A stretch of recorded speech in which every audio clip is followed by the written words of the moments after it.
This is our first of 3 forums, and as I said earlier, please bear with us as we take this new plunge into our new ways of communication. Thank you all for joining us this evening to learn more about our local candidates. And to the candidates, thank you for taking time to join us. Running for office and serving our community is a remarkable personal commitment, and your willingness to do so is greatly appreciated. Tonight's forum is being recorded and will be available on our website, lwalameda.org. Please visit our site where you can confirm you're registered at your current address, learn about upcoming events, and become a member. You can also make a donation to the League, which helps us continue the work we do. This evening questions have been selected by those received from the community prior to tonight's event. We would like to thank everyone who submitted questions. We received so many that we are not able to include them all. If your question has not been addressed, we highly recommend reaching out to the candidates directly, as we're confident they would appreciate the opportunity to address any questions or concerns. This evening, each candidate will first be asked to give a 30-second self-introduction, with the candidates speaking in the order that they will appear on the ballot. We will then move on to the selected questions, rotating through the order, giving each candidate up to 2 minutes to respond. If necessary, we may reduce the response time to 90 seconds for the final question. Each candidate will then have 2 minutes for a final statement. We will hear from them in reverse order from the introductions. So with that, it is my pleasure to introduce tonight's moderator, the President of the League of Women Voters of Alameda, Susan Hauser. Thank you, Ann. Welcome all of you. I'm just really pleased that you were able to give us some time so that we could have this forum, even though it's a totally new format for us in this time of pandemic and so forth. But I just wanted to introduce to the audience the candidates who have agreed to be here tonight are Beth Aney, John Casselberry, Verna Castro, Heather Little, Megan Sweet, and Jennifer Williams. So beginning with Beth, would you take up to 30 seconds and just each of you in turn give an introduction of yourselves. Beth. Thank you. Thank you. Good evening. My name is Beth Aney. I'm running for school board because I care about public education and am devoted to putting kids first, building community, and improving educational opportunities for kids, especially our second language learners and students with special needs. I have deep connections with our schools and community through my service as PTA president for 2 years, PTAC president for 2 years, and chair of the successful Yes on Measure 8 campaign, which provides a dedicated stream of funds for much needed and well-deserved teacher and staff salary increases. Okay, thank you, Beth. Now, John Casselberry.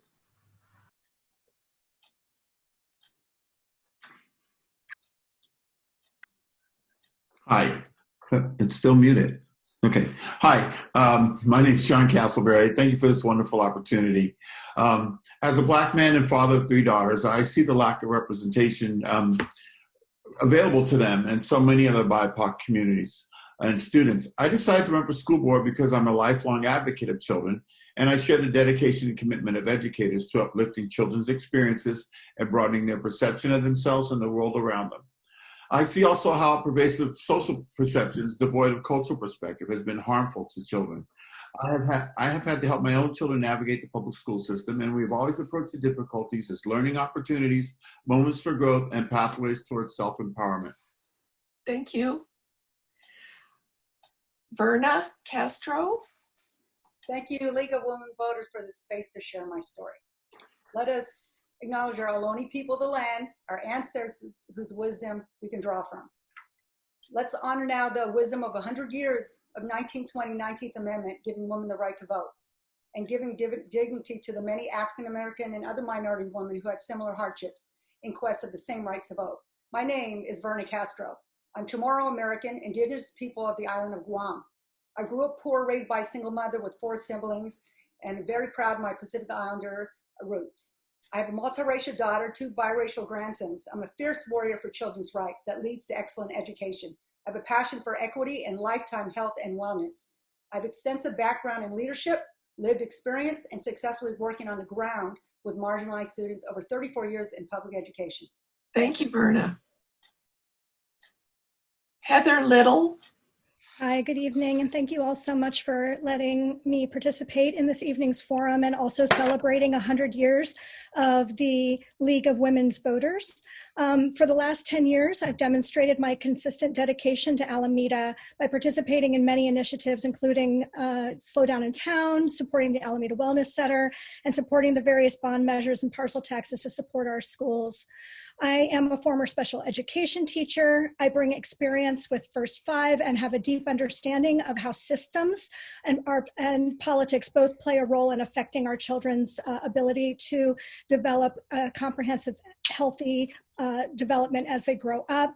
And my greatest hope is to make a stronger connection between the early childhood opportunities and where we are in K through 12.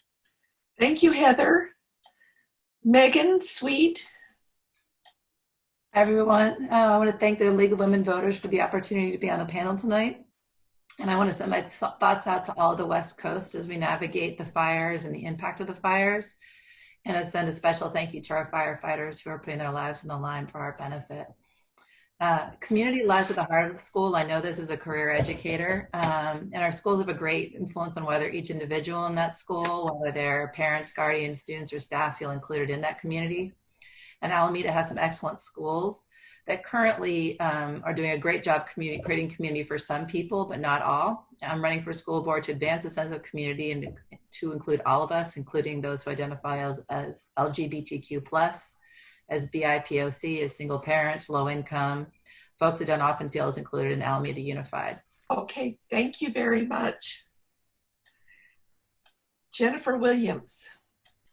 Thank you. I'm Jennifer Williams. I'm the Vice President of the Alameda Board of Education and the only incumbent seeking re-election to the board. I've lived in Alameda for almost 20 years with my husband and 2 children. I've been a public sector attorney for 27 years, and I'm currently an administrative law judge for the City and County of San Francisco. AUSD is facing unique challenges right now, and if re-elected, I will continue to provide stability on the board. I'm endorsed by Alameda teachers and Mayor Marilyn Ezzy Ashcraft, and I'm honored to participate in the event tonight. Thank you very much. Okay, we'll start with the questions, and just to repeat what Ann said, each question, each of you will have 2 minutes to answer the same question, and I'll start in the order on which your names are listed on the ballot. And then the second question, I'll start with the second person and so forth. So the first question goes to Beth, and bear with me, please. This is a 2-part question. Please explain your role as a trustee. What subcommittees would you want to serve on and why?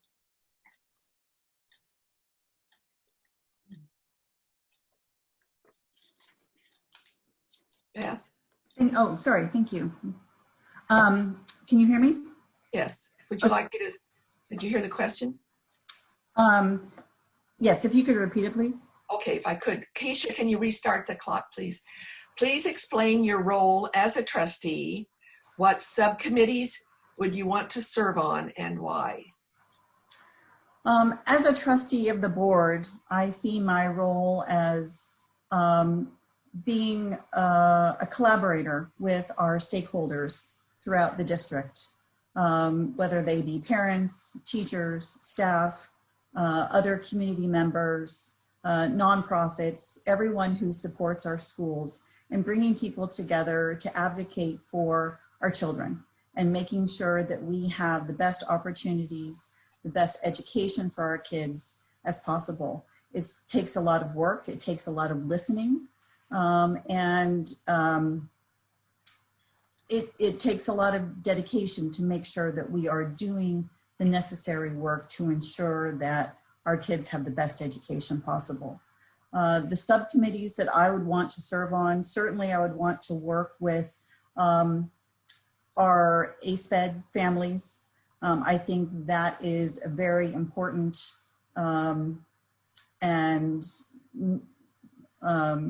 not well addressed issue in our district. There are a lot of issues with our special education community that will require a lot of work going forward. And I know especially in this time of COVID there are a lot of concerns about how those issues are being addressed and whether the district is properly handling that. I would want to certainly work with those families and work with the district to ensure that we are providing the necessary resources so that those families don't feel marginalized or left behind in any way. There are, I'm sorry, I'm looking at the timer. I would certainly want to work with our second language learners to make sure that they also have the opportunities that all of our kids have, and work to make sure that we are providing equitable access for all of our students across the island, whether it's on the East End or West End. Thank you, Beth. John Casselberry. John, it's your turn. Okay. Well, as a school board member, I look forward to the opportunity to participate in collaborative efforts to enrich students, families, and teachers' experiences as we create and implement policies and practices that are inclusive, equity-based, and financially viable solutions to the many real-time challenges we face as a community. You know, when we speak of academic excellence, we must center that conversation around equity as it pertains to both policy and content. Without a foundation of equity, academic excellence is just simply not possible. So I would want to work with underserved communities. I would also want to work with budgeting to see that where our money is spent is serving all of the students and all of the schools, so that all of the children and families of our community can get their needs fulfilled. I would also want to work with the special education families. They have their needs are different than a lot of the other families, and so they need focused attention on what their needs are.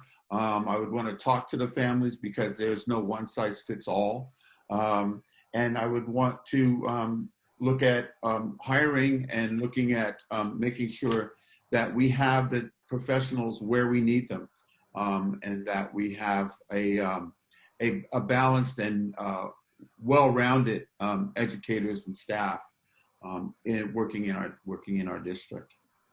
Thank you, John. Verna, the same question for you, please. Yes, thank you for this question. Okay, so the first question is the role as a trustee. I see clearly three roles as a trustee. One is budget management.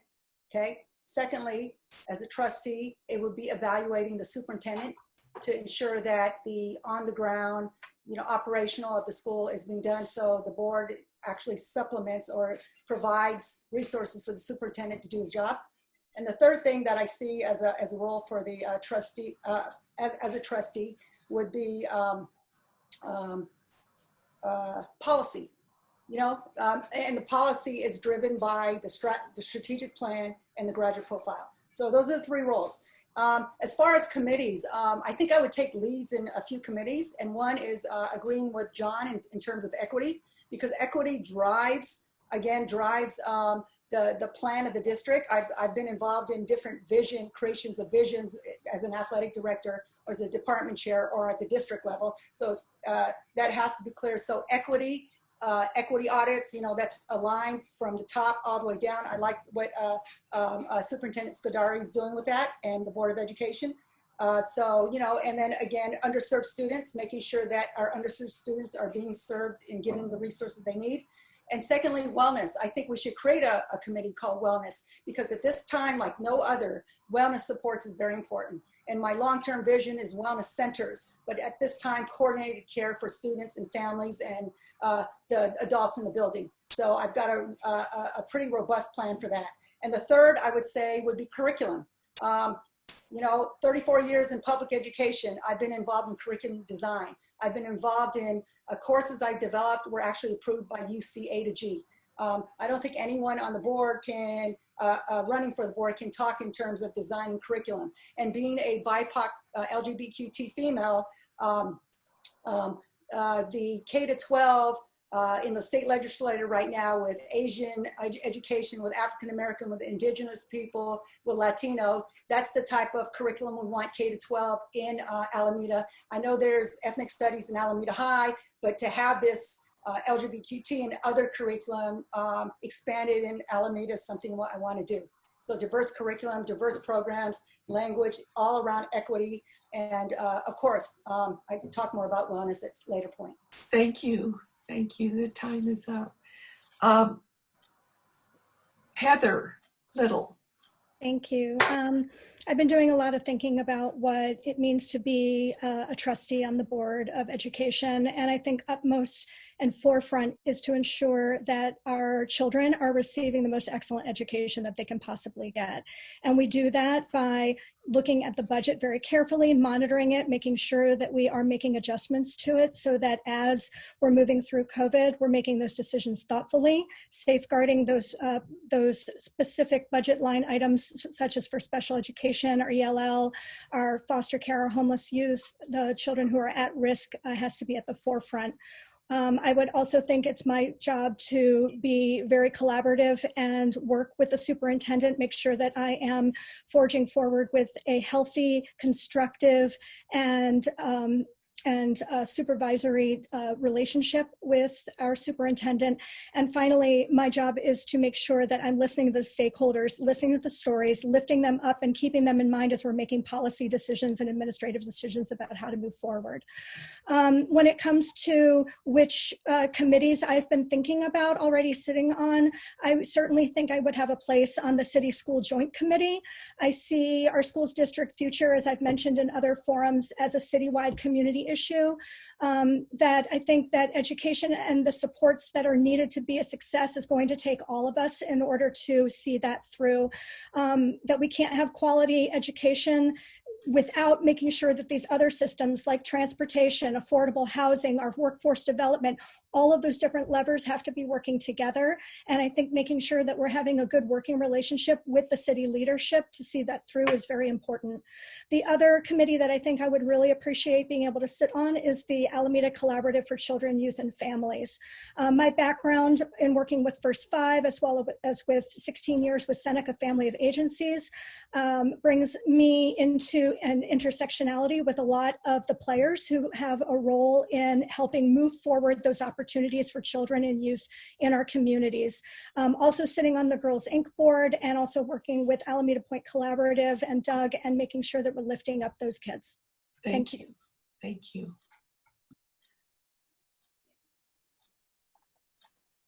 Megan Sweet.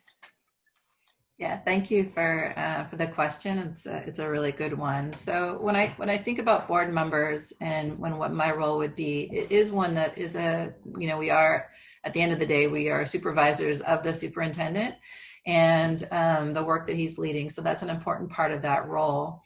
And I think the most effective relationships, and I say this a lot as somebody who's worked closely with board members throughout my career in education, is really being a partner, a thought partner with district staff. So supporting them, helping them to think, bringing to bear resources, either financial ones, but also it could be contacts, other folks that we know to support the initiatives that are within the district. So really being an advocate and a thought partner to district staff around the initiatives that we identify as being the most important. I also think a real important role for board members is to be an advocate at the state level for more money and bring money in. Just like on any board, we do have a fiscal responsibility to make sure that we're balancing our budgets and providing the best possible services for our students, but also advocating. The state of California has a budget that's kind of impossible for most school districts to survive in, and we have to make a lot of painful cuts. So advocating for more money would be something that I think would be important for us. In terms of subcommittees, the ones that draw my attention are the ones that I work with really closely as a staffer in Oakland Unified. So the City School Joint Committee is one of those places where, as Heather said, the collaboration between different social service agencies, the transportation, housing, and having that communication work across is really important.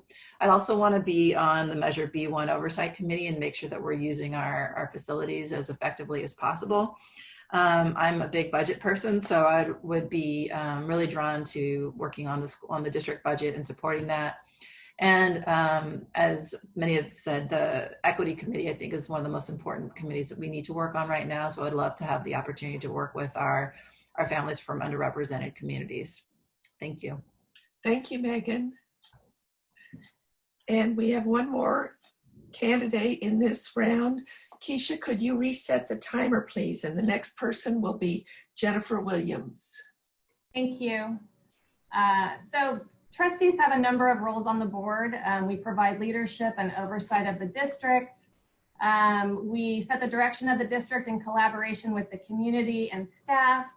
As Megan said, we employ and evaluate the superintendent. We adopt policies. We establish academic expectations. We adopt curriculum. We establish and adopt budget priorities. We oversee the collective bargaining process.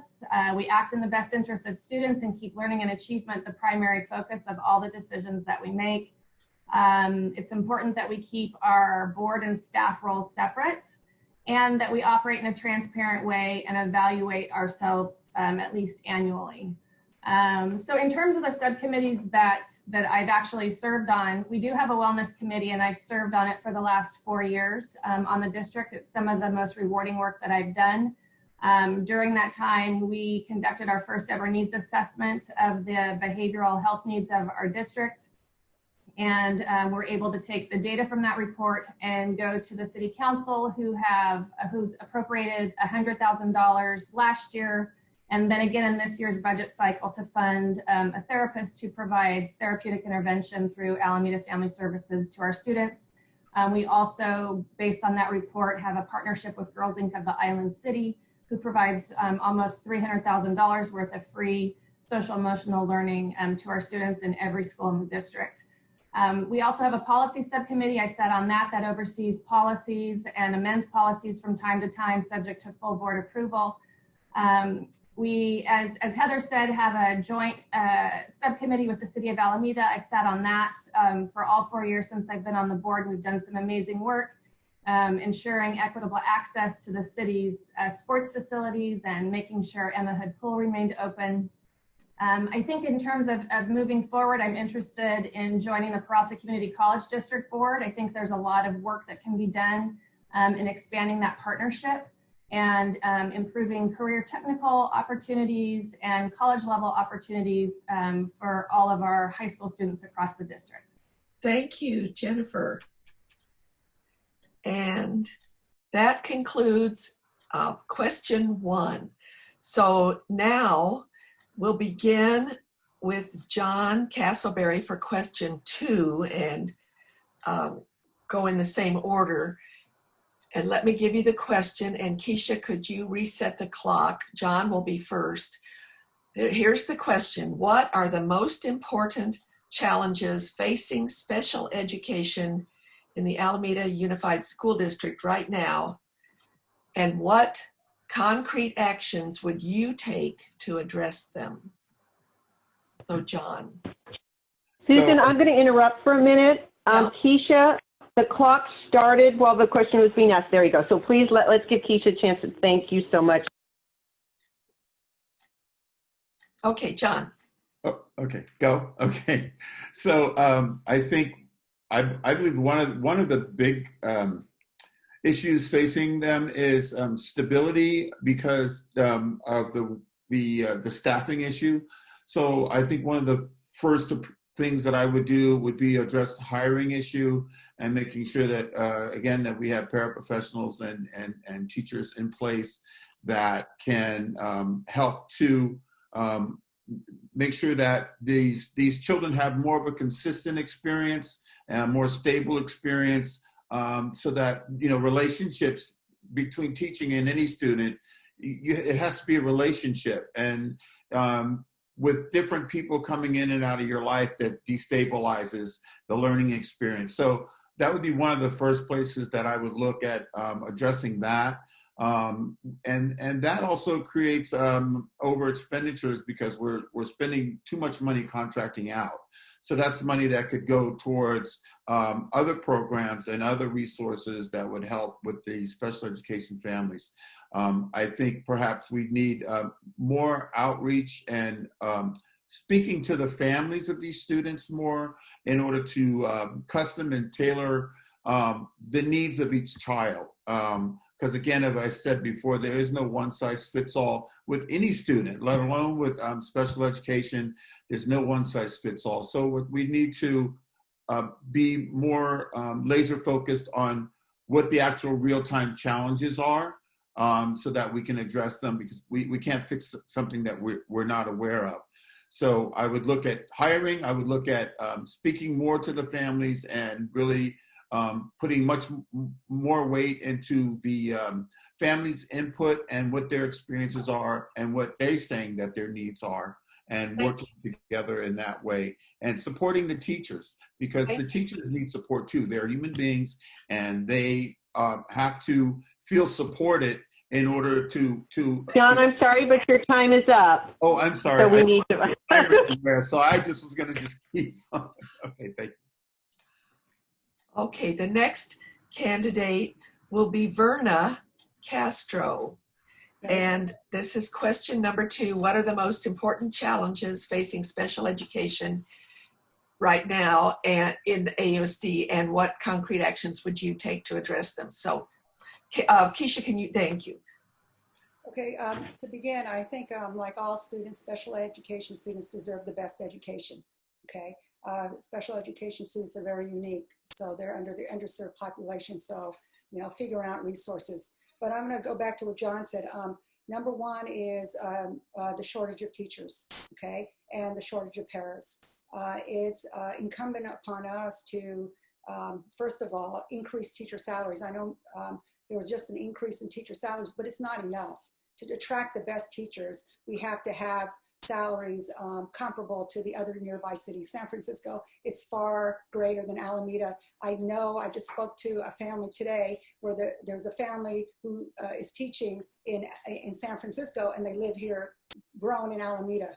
And so we want to keep our teachers here. Secondly, I think it's important that a communication platform, so a system where the parents and the community and the schools are able to communicate more openly and more expediently to meet the parents where they're at. Thirdly, I think we need to identify the students in special ed, because it's my understanding that a lot of our African-American students are in special ed. And so not just African-American students, so identifying that they're in the appropriate level and the appropriate class so that we can get them the services that they need. Next, I think that practice, always going back to curriculum, is our practice such that we're giving our students what they need? So we have to do, again, assessment on that. And I know that the district has done just recently an audit, and we're looking at that. And so we need to go and continue to modify that as well. And then lastly is communication with parents, going back to parents, talking to parents, having town halls continuously where we can hear the concerns, and so that we can meet together. And then lastly with that is bringing community in. Thank you. Thank you. The next person will be Heather Little. Keisha, can you reset the clock for Heather, please?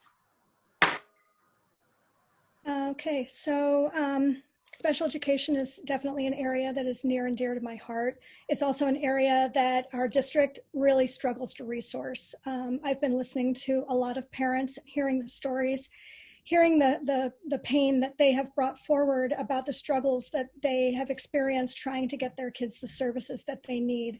And I recognize that it's a complicated process, because it is, you know, like most public education, an unfunded mandate that we are trying to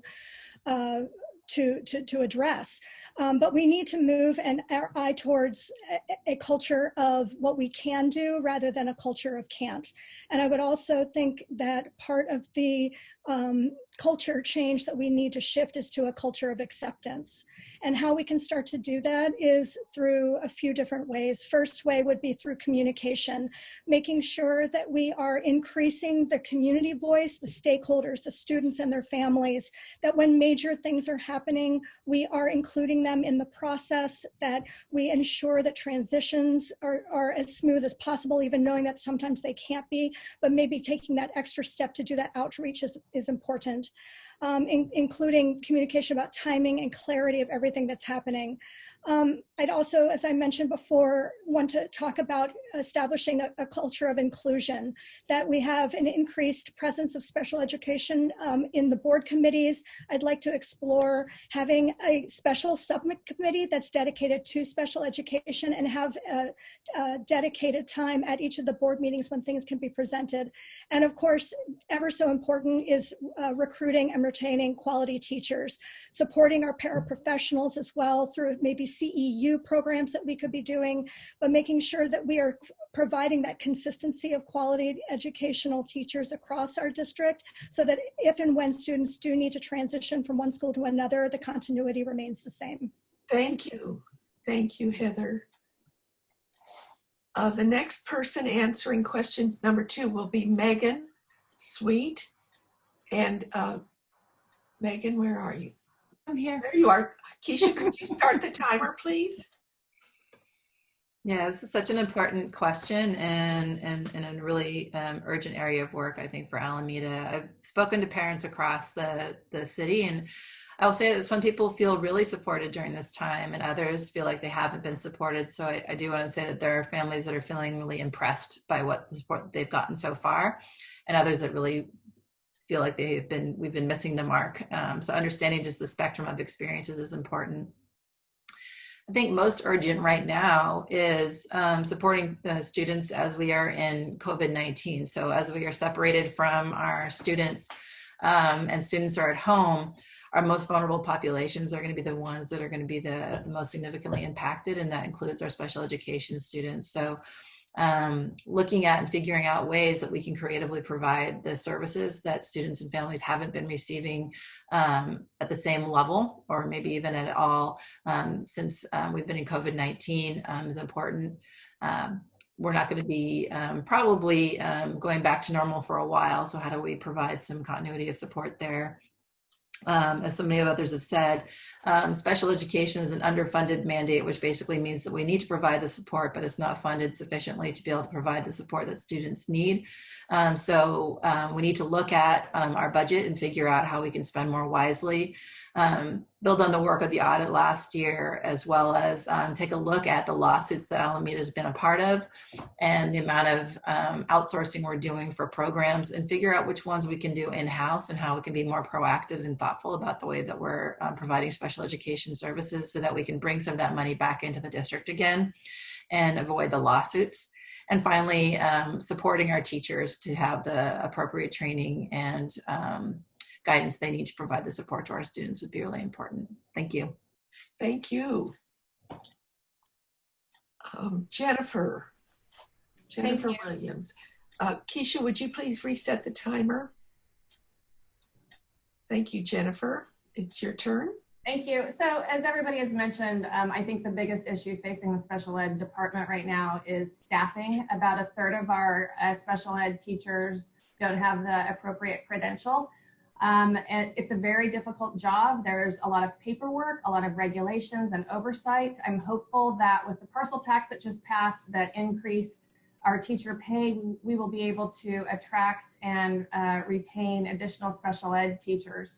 I think that in the long run, if we are able to do that, it will reduce turnover. It will increase collaboration between our general ed teachers and our special ed teachers, and ultimately serve our students with disabilities in a much more meaningful way. So we really need to address the staffing issue. SB 98 places a number of new requirements on our special ed department, and it deeply concerns me. The workload issue is significant when we have over 1,000 students in AOSD with an IEP. So again, making sure we have a credentialed staff and the psychologist on site who can do assessments in-house, I think will definitely be a bang for our buck in that work. As the former panelist said, this is an unfunded mandate. Our litigation expenditures and the portion of our budget that we spend on special ed is exceptionally high. I think that a qualified workforce, again, will reduce those outside costs. We do have a special ed task force. I think we can do a better job elevating their voice. And we have added special ed as an ongoing agenda item starting at our next September 22nd meeting. So I really believe that'll be a good way, and that's work that I personally advocated for, but a good way not only to educate our public around special ed, but also the board, especially during this pandemic, so that we are doing everything we can to ensure that our children with disabilities are getting the services that they're legally entitled to. Thank you, Jennifer. And Beth will be the last person to answer question number 2. Keisha, can you set the timer, please? Beth, it's your turn. Thank you. As everyone has said, this is a very important issue. Our special education students are certainly the most vulnerable in our community, and we need to do everything we can to support them. We need to find additional resources to, especially during this time of COVID, when these children haven't been at school with their paraprofessionals, with their teachers, to address learning loss and the impact and effect that has had on our special education students. We need to have meaningful stakeholder engagement to ensure that concerns and issues are addressed and that our children are getting the resources that they're legally entitled to. We need to work on conducting early assessments so that our kids are getting the resources early. And we're not waiting until time has passed, and early intervention is critical to making sure that our kids have the resources that they need. We need more paraprofessionals in the classroom. We need more credentialed teachers. And I'm thankful that Measure A passed so that we have those additional funds to hire teachers who are credentialed and trained to work with our kids who have these special needs. We need to absolutely work on inclusion. And I know my PTA work, having worked with families who have special needs students, oftentimes they don't feel like they're included in the school community. We need to work on that. We need to engage our PTAs. We need to engage our school communities to make sure that those families feel as though they are actually a part of the community. That is essential work to make sure that we are coming together and that we're supporting each other as a community. Thank you. Thank you very much, Beth, and thank you to all of you for your answers. We'll start with Verna to be the first person with question number 3. And so Verna Castro, can you please reset the timer, Keisha? Here's the question. What programs would you add to the district and how would you fund them?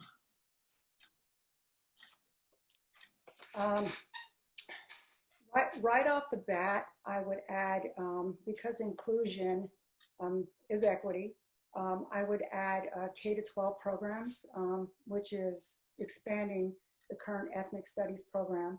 I mean, being a BIPOC female, LGBTQ again, I think students need to see in the curriculum who they are, and truth needs to be told in curriculum.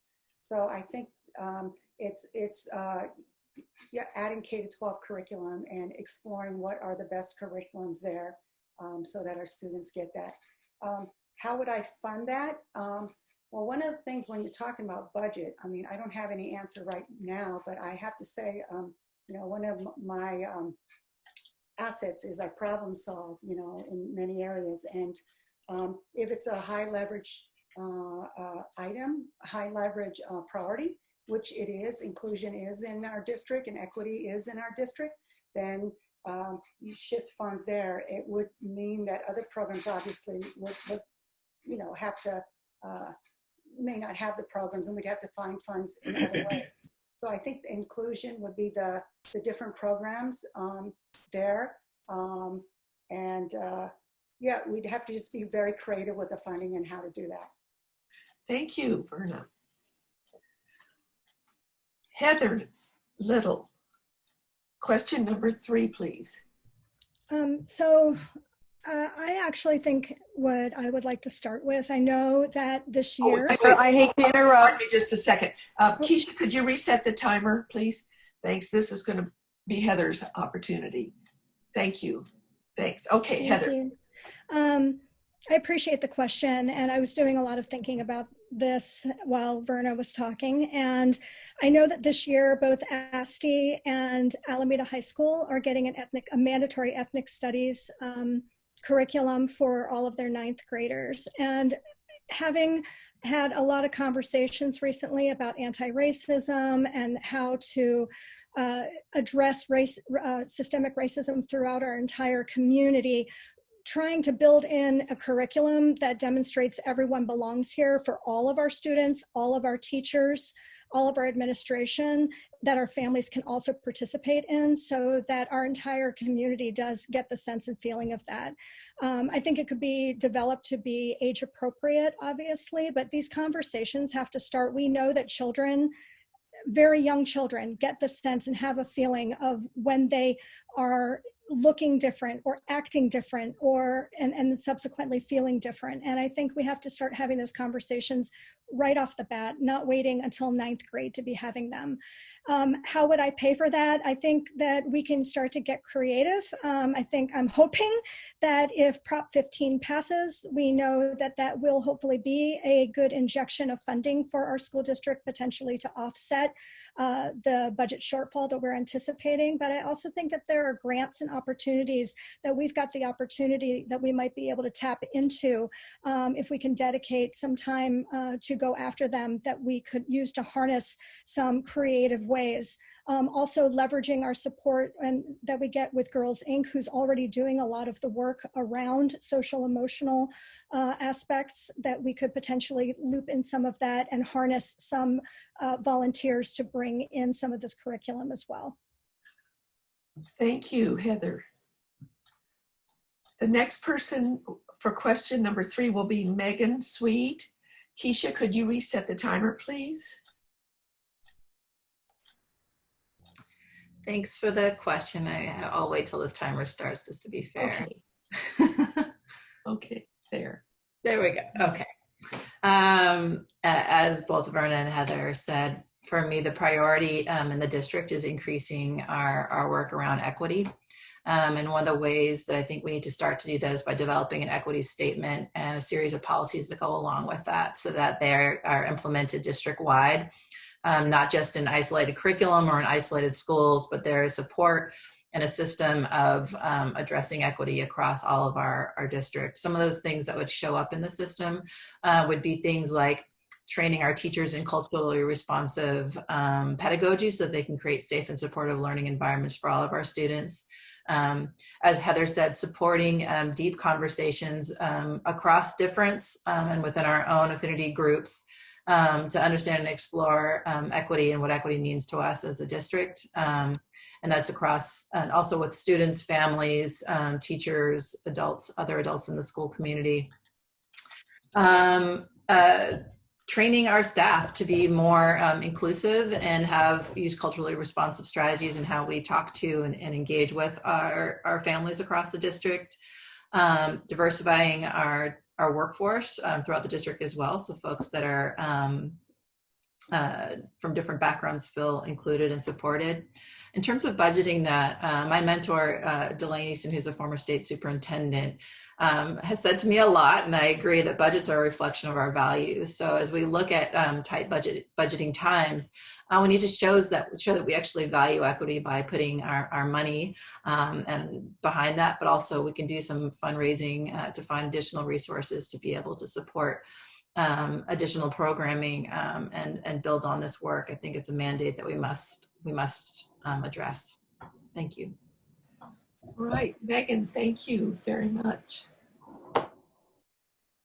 So the next person to answer the question will be Jennifer Williams. And we'll wait for a second for the timer to start, please. And then once it starts, Jennifer, it'll be your turn. Okay. I'm trying to think outside the box here with some new ideas because everybody's come up with really good ideas. So I think one of the things I would work on is expanding our career technical education department. We currently have a grant of about $700,000 and we've done a really good job with some great programs at both of our high schools, but I think there's a lot of work that we can do with the trades industries, both the construction and the building trades. I know that Berkeley High has done some amazing work with the trades. We have 2 incredible new facilities, both at Encinal High and Alameda High, so we have space. And I think that in terms of funding something like that, I think the trade industries would be very interested in partnering with us for that work, if it meant that some of our exiting high school seniors could graduate with certificates in various trades. So that's one idea. Another idea I have is to hire a licensed therapist on staff who could actually mentor graduate students who needed their hours to complete their license, so that we would then have enough therapists to go out into our schools and actually address some of the issues that are happening on our school site. It would be great if we could have that kind of emotional support actually at our school sites. That would only cost 1 position, and I'm sure that we could work closely with Alameda Family Services and our other nonprofit community-based organizations in Alameda to raise that money. And then finally, I think it would be a good idea to create a program around our curriculum so that we have a more diverse and robust curriculum. Obviously, we already have staff in-house that do that work, and they do an amazing job, but I think we would have a much richer and more culturally diverse curriculum if we included students and teachers and other community partners in that work, and that should be free. So those are my 3 ideas. All right. Thank you, Jennifer. Thank you. The next person to get question number 3 will be Beth Aney. And let's wait until the timer starts before you respond. Keisha, if you could start the timer, please. This is Beth. Thank you. Thank you. Everybody's had such great responses, and like Jen said, I'm having to think outside the box. One thing that came to mind, and something that's near and dear to my heart, are social emotional learning programs. When I was PTA president at Otis, the PTA brought Soul Shop to the school, and it was a wonderful, wonderful tool and really helped our kids identify and deal with their feelings and understand and identify feelings in others. And it really created a wonderful culture in the school where everybody was very accepting and warm. It was a great opportunity because our teachers were able to have training, and we even did special training for our parents. So everybody was really speaking the same language. And I think if there's a way that we can do that consistently throughout our elementary, middle, and high schools, it would be a really great way for our community to come together and be able to speak collaboratively in the same language about difficult issues, feelings, racial injustice, things that require hard conversations. In addition, I think, like Jen said, the career technical training, we have a great, robust program, but it could certainly be expanded through additional grants. And I know there's some great opportunities here in Alameda with biotech and high tech that we could certainly take advantage of. We need some additional mental health programs so that students have the services that they need. And I think it would be a great way to provide, like Jen said, graduate students an opportunity to get additional credits and experience that they need. Funding is always an issue, but I think we can be creative and find ways to do that. All right, thank you very much. That was Beth. And the last person in this round to answer question number 3 will be John Casselberry. Keisha, could you please reset the timer?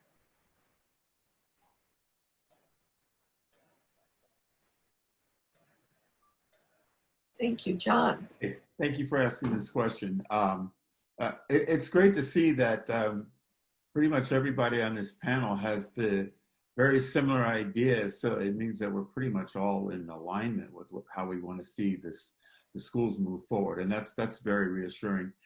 One of the things that I would definitely want to incorporate and actually have been actively working towards incorporating into curriculum is some more equity and at elementary school levels, and in which to help children, because equity begins very early on, and then children are born with a view of equity, and then society actually pulls them out of that, and we need to be reminded as people that it's our differences that it strengthen us, and that strengthen our foundations as a community. So curriculum that helps to remind children that they have all come with different sets of tools and talents, and that it's all of it is important, so that they can embrace their similarities and celebrate their differences. Also, when we look at, especially when we get into the upper grades, when we start talking about topics like social studies and history and those type of things, they have been grossly misrepresented and slanted and skewed. And so I think it wouldn't be about instituting a new curriculum there. It would just be replacing a lot of the false narrative with reality-based information. When we talk about the history of our country and of our world, that has been a huge mechanism for racism in our society. So I think I would also, I also agree with Jen, who mentioned the trades. I think the trades have left the schools. I remember having wood shop and electric shop as a kid, and all of that has been taken away. And I also would like to see some suicide prevention coming into the training. I see I'm out of time. Thank you. Thank you very much. That concludes question 3. Question 4 will begin with Heather Little, and then Megan and Jennifer and Beth and John and Verna. Question number 4 is this: what changes would you make in the district to address the current social issues? That's it. What changes would you make in the district to address the current social issues? So Heather, you are first. Thank you. I think I've already talked a little bit about that in terms of bringing in some of the curriculum around trying to expand conversations related to equity. I also think we should be talking about supporting not only racial equity, but gender equity as well, and having a community of inclusion so that we can start to address the everyone belongs here aspect. I think that there are definitely issues, social issues that are spanning our entire district. And one of the aspects of that is to start to harness a little bit of the strengths that we have across the various schools. We're starting to see that through COVID. There are examples of us being able to do that already, where students are taking, maybe in one school district, but being able to take classes in another. And I think that the social aspect of this is extremely important because it allows the children and the families to realize that, there are differences across our district, but that we've got the strengths within our district to pull everybody along and make everybody feel little bit more included in the process. I also think, as John had actually just mentioned, he sparked an interest of mine to address suicide risk in the city, or in the school district as well. We know that we had suicides last year, and that it definitely rocked the community. So doing something to address and bring in those open conversations, utilizing our resources like Girls Inc. so that we can start to address the social emotional aspects and be able to lift everybody up and feel a little bit stronger as we move through this COVID and post-COVID circumstance. Thank you, Heather. The next person to answer question number 4 will be Megan Sweet. The question is, what changes would you make in the district to address the current social issues? I think, oh, I'll wait till this timer starts so I'm being good. Okay, so, I think there's 3 primary issues that are coming up for me right now. The first one is equity, which I spoke about last time. So I think we need to continue to work on that. The second is our climate, what's happening in our climate, and ways to support us to actually be more thoughtful. So one of the ways that we can start to address the climate is through grants and other ways to green our schools. So there's plenty of actual money on the table that we can bring in to help to have our schools be more sustainable from the climate point of view, not just even like garbage programs, but other ways to actually update our facilities that I'd be interested in us looking at and thinking about. The other, Heather mentioned briefly, but there's a real need for us to pay attention to the health and the well-being of our students and families, both in terms of access to food and also social emotional support during this time. So I'm concerned with and want to make sure that we can continue in this moment and moving forward to support our families to have access to the food and programming that they need. It's currently available, but it's always a little bit at risk. The other is to actually, instead of changing, but to build on and support the multi-tiered systems of support that are already established within Alameda Unified School District that has an academic component and a social emotional learning or emotional well-being component to it, just to really make sure that those are supported and that teachers and staff are trained to be able to provide support for families, to create inclusive and supportive school communities that everybody feels welcomed and safe, and that so that we can have conversations across difference to really move the conversation forward for us around how to be more inclusive and equitable. Thank you. Thank you, Megan. The next person to answer question number 4 will be Jennifer Williams. Thank you, Keisha. Speaker. So we have done a little bit of work in the district around social issues. When I first got on the board in 2016, we had an uptick in bias-related incidents across our district, and we worked closely, and the board worked closely with district staff on new policies. A new suicide prevention policy was adopted in 2018. Staff goes through training on that annually. We adopted a new bias reporting policy that now requires district staff to report back to the board incidents of hate that we see across our schools, so that we begin to understand why they're happening and what we can do in response. We also adopted a new social emotional curriculum and based on teaching tolerance, and had some staff training days from the Anti-Defamation League. We did some community workshops, but I really think we need to now move from the slogan of everyone belongs here into action, and really take a closer look at our policies, procedures, and curriculum around social issues. We've started to do that work, I think, with the hiring of Superintendent Scuderi. He has a documented history of this work in Berkeley. He's bringing his expertise here. We're already starting to see the fruits of that labor. We're working closely with Kingmakers of Oakland, a group that comes in and really does an audit of systems to see where there's room for improvement. And this work is really personal for me too. I have African-American children. When they began to see their culture in the classrooms and social issues addressed by teachers who had gone through trauma-informed instruction and implicit bias classes, not only did their confidence grow, but my daughter's comprehension improved as well. So this is work we can do that I want all students in AUSD to benefit from. Thank you.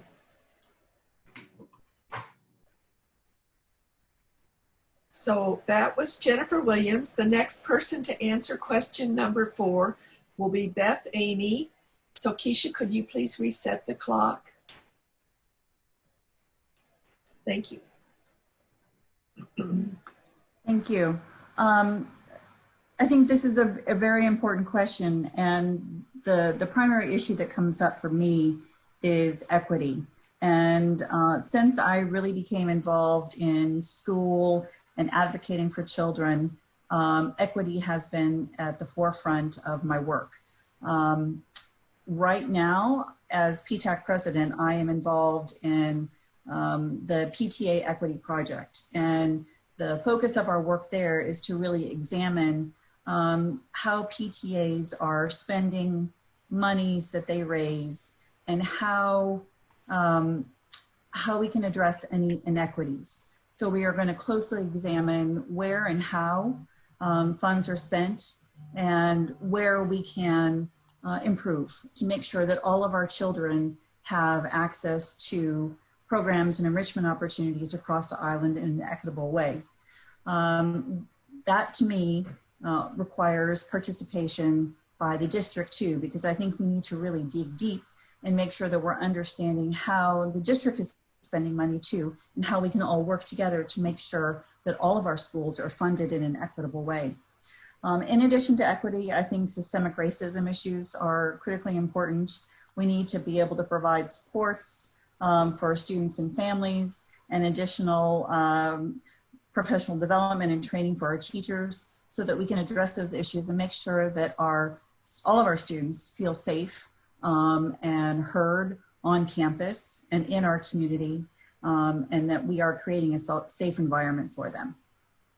Thank you. Thank you, Beth. So the same question goes to John Casselberry next. Keisha, would you please set the timer? So John, question number 4, please. So I think one of the most pressing issues today in this social climate is racial disparity and equity, and also a balanced perspectives. I think one of the first things I would want to look at, it would be hiring of a more diverse faculty and staff. Children need to see representation in leadership.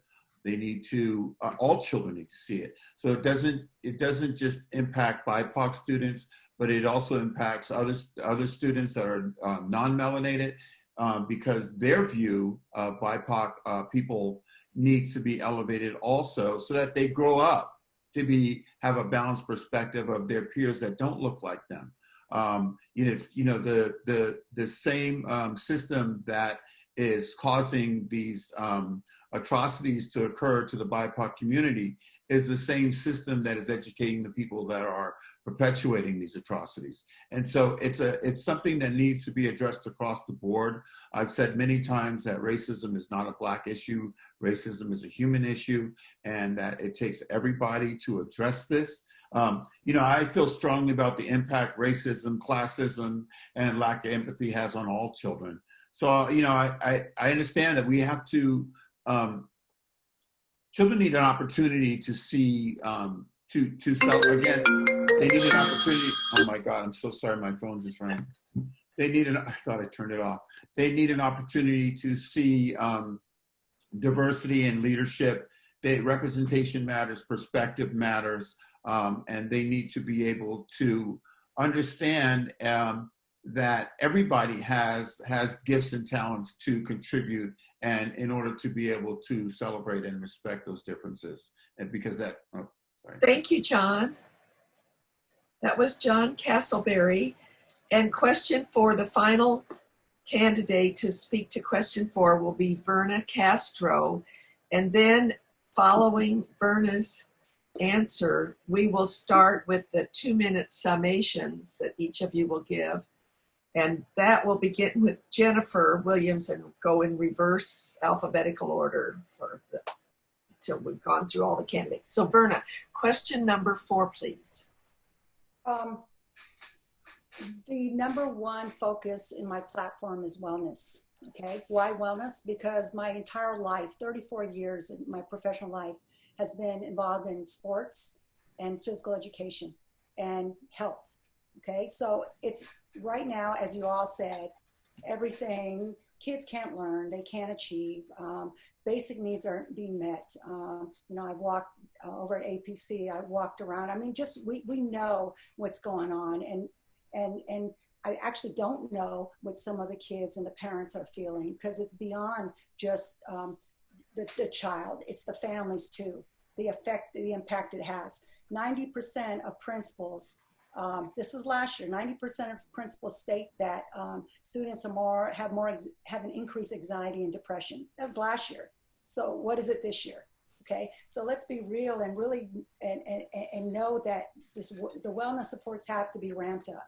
So my platform is about the long term, and if we can bring funds in. And I say this because I came from San Francisco. San Francisco has a robust wellness program. They have wellness centers in each school. So I'm not saying that's where we need to go now with the nurse, the therapist, a wellness coordinator, and groups. That's eventual. But what we need to do now is have wellness supports for families, for the adults in the building, and for a community. And how do we do this? We coordinate the care.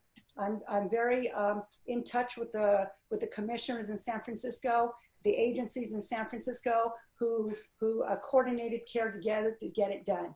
Okay, it's a progressive district, and it's something that I will bring to Alameda.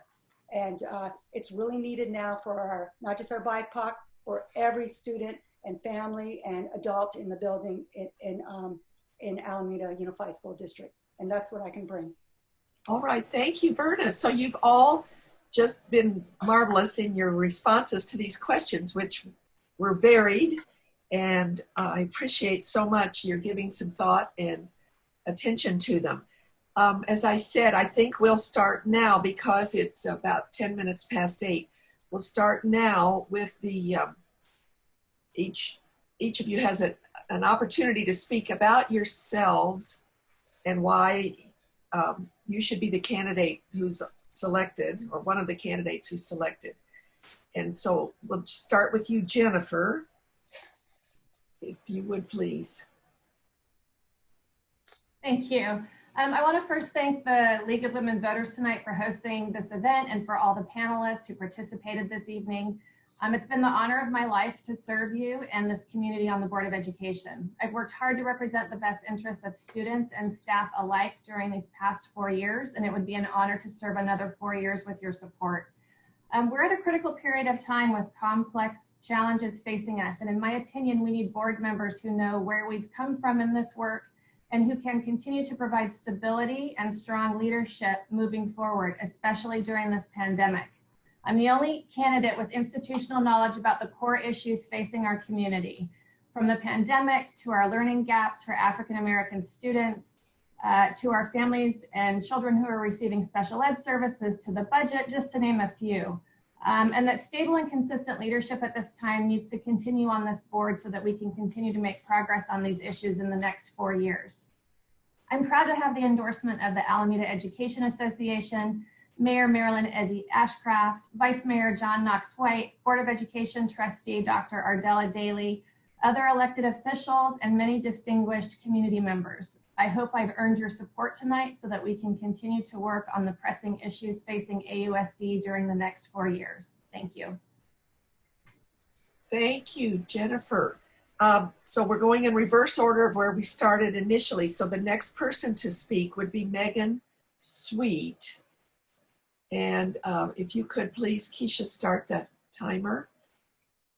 Thank you to the League of Women Voters for the opportunity to be here tonight. And thank you to all the other candidates being here and sharing such thoughtful responses and showing so much care for the community of Alameda. Since entering the campaign, I've made a point of reaching out to every person on the panel, and I've actually spoken to almost all of them. And I can say with confidence that Alameda has a really tough choice ahead. Each one of us has a unique perspective and areas of expertise that will benefit Alameda Unified. My hope is that no matter what the outcome of the vote, we work together to support our district, and I can guarantee my support. As a lifelong educator with 27 years of experience in education, as a teacher, a school administrator, and a district administrator, my knowledge and skills are needed right now so we can make some informed decisions and take decisive action in support of our students and families.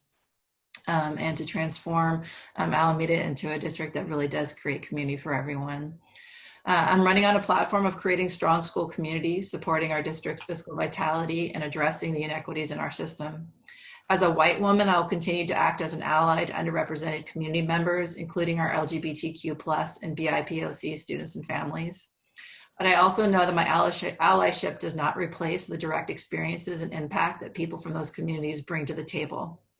Representation matters, not only because people from underrepresented communities can draw upon their own experiences, but also because they open the door to increased engagement from those that share their backgrounds. Alameda Unified will be a stronger, more community-centered district with increased representation of all different underrepresented communities at every level of our system, including in the school board. So I thank you for your time. Thank you. Thank you very much, Megan. The next person to give their summary will be Heather Little. So Keisha, if you could set the timer, please. Thank you so much. I wanted to say thank you so much to the League of Women Voters for having me here tonight, and also to the 6 candidates, the very worthy candidates who have been here tonight. I'd like to share with you in closing why I would really like to earn everyone's vote to be on the school board. As an early childhood advocate with First 5 Association and a former special education teacher, I have a really deep understanding of knowing how important it is that children of all backgrounds and abilities are supported to thrive, especially during the challenging times like we have right now with COVID. I have a lot of problem solving skills that I bring through my work on Open Government Commission, as well as working on the Girls Inc. of the Island City School Board. And I also have a deep understanding of the interplay and of the social emotional connections and how important that is for childhood outcomes through my time with Seneca Family of Agencies. My work right now with First 5 Association helps me have a good understanding of how frustrated families can be about the systems that are meant to support them, often fail them, and really have a very clear pathway of making decisions for them without involving them. I'm prepared to make sure that I have challenging discussions and decisions ahead as we move through this, and I promise to listen to the stakeholders throughout the process to help inform my decision-making promises. I'm so proud to have 3 of the Alameda City Council members supporting me and endorsing me, Malia Vela, John Knox-White, and Jim Odie. I also have 3 former school board members, Mike McMahon, Ron Mooney, and Bill Schaff, have also offered to endorse me. Civic leaders like Doug Biggs from Alameda Point Collaborative, Christine Chilcott from Girls Inc., and Catherine Schwartz of Alameda Services. I'm coming with broad support across our community, and I hope that I earn your support too.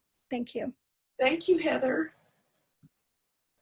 The next person to give a summation will be Verna Castro. Keisha, could you please reset the timer? Thank you. Thank you, League of Women Voters, for inviting me, and to all the candidates. The pandemic creates insurmountable barriers for all of us. We have much work to do together. As a board trustee, I'm a person who has lived experiences personally and professionally. My call is to influence educational policies that affect all people fairly in this time of great need. I believe deeply in education, supporting each and every child to achieve in safe, supportive, inclusive schools throughout Alameda. I've taught PE for 2 decades, currently serving as high school PE program administrator, overseeing 13 comprehensive schools and 8 court and county and alternative schools, advocating, working towards student optimal health and social justice reform. I've worked closely with students questioning their identity and not knowing where to go for support. I've led LGBTQ teams to spearhead gender neutral and appropriate restrooms in the schools. I've managed 19 teams as high school athletic director, coached 5 sports to 7 championships, and I have other leadership roles in the school. The 1972 Title IX federal civil rights laws protecting people from discrimination based on sex and educational programs had a great influence in my thinking. PE and athletics provided many life-changing well-being opportunities. I had an understanding and served on many Title IX state committees. I brought balance in number of male and female sports, budget, resource equity, ensuring that females receive same fair treatment. I'm a strong advocate for community and understand at this time like no other, we must outreach, collaborate with families, community, and local agencies to coordinate wellness services to support our students and adults in the schools. This is a time like no other again. We are losing our underserved students. Some are barely managing. Society's in great pain. I plan on fiercely advocating for these wellness centers and student achievement in Alameda. I want to lastly say I'm an ethnically and equity conscious Pacific Islander, same gender loving female that upholds the democratic values for human rights. I have compassion at the core of every decision. So I hope that you vote for me. I feel like I'm one of the most qualified candidates in this race. So thank you for having me again. Thank you very much. The next person to answer or give a summary is John Casselberry. Could you please start the time, Isha? Thank you. Okay. First of all, thank you so much to the League of Women Voters for hosting this event and inviting me to participate. And thank you also to the panelists for your for showing up in the way that you do. My goal as a member of the Alameda School Board is to collaborate with the body of the board towards achieving safe and equitable solutions to the many challenges students, families, teachers, and administrators encounter on a daily basis. As an author and filmmaker, I have always used my medium to speak to children and caregivers through culturally relevant content on methods and examples of self-empowerment, finding opportunities to be allies, building community, embracing similarities, celebrating differences, and finding their voice to speak truth to power. As a school board member, I look forward to the opportunity to participate in collaborative efforts to enrich students, families, and teachers' experiences as we create and implement policies and practices that are inclusive, equity-based, and financially viable solutions to the many real-time challenges we all face as a diverse community. I'm committed to achieve this through listening to concerns and experiences, remaining open to varied perspectives, and exercising thoughtful and informed deliberation. I will be relentless in advocating for all of our children, academically, socially, emotionally, and through the lens of equity and excellence.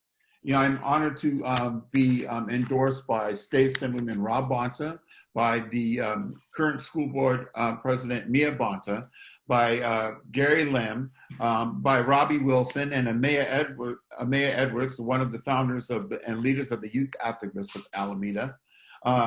The former PTA president and vice president of the Maya Lin School, also the Black Achievers Alliance, and I'm just really looking forward to working with, hoping for the opportunity to work with any of the other two people on the panels, because I think we make a great body. Thank you so much. Thank you, John.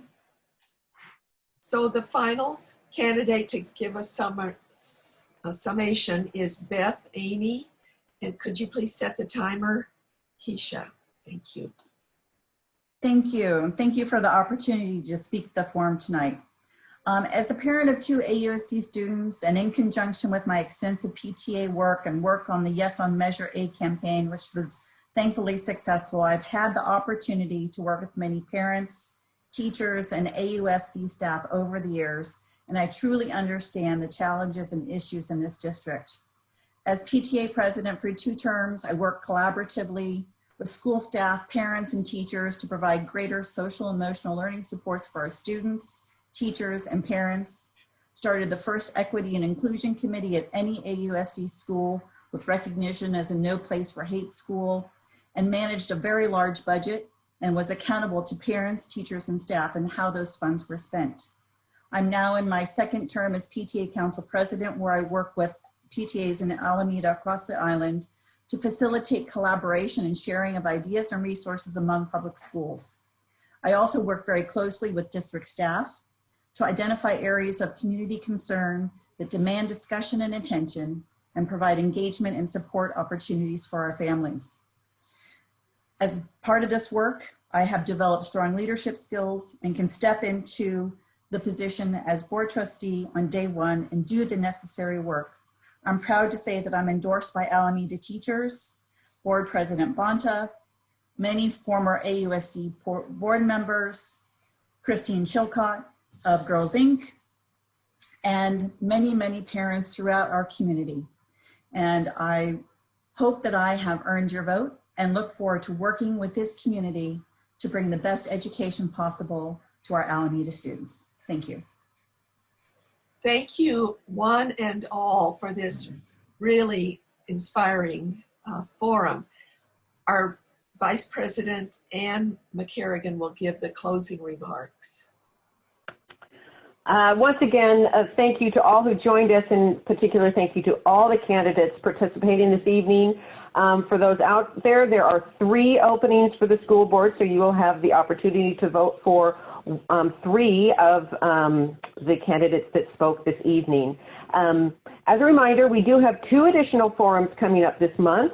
On September 17th, we will hear from the City Council candidates, and then on September 24th, we will be presenting the pros and cons of the local ballot initiatives. Both of those will also be at 7 p.m., and you can register to attend by going to our website, lwvalameda.org, where you can register for that, as well as become a member, make a contribution, etc.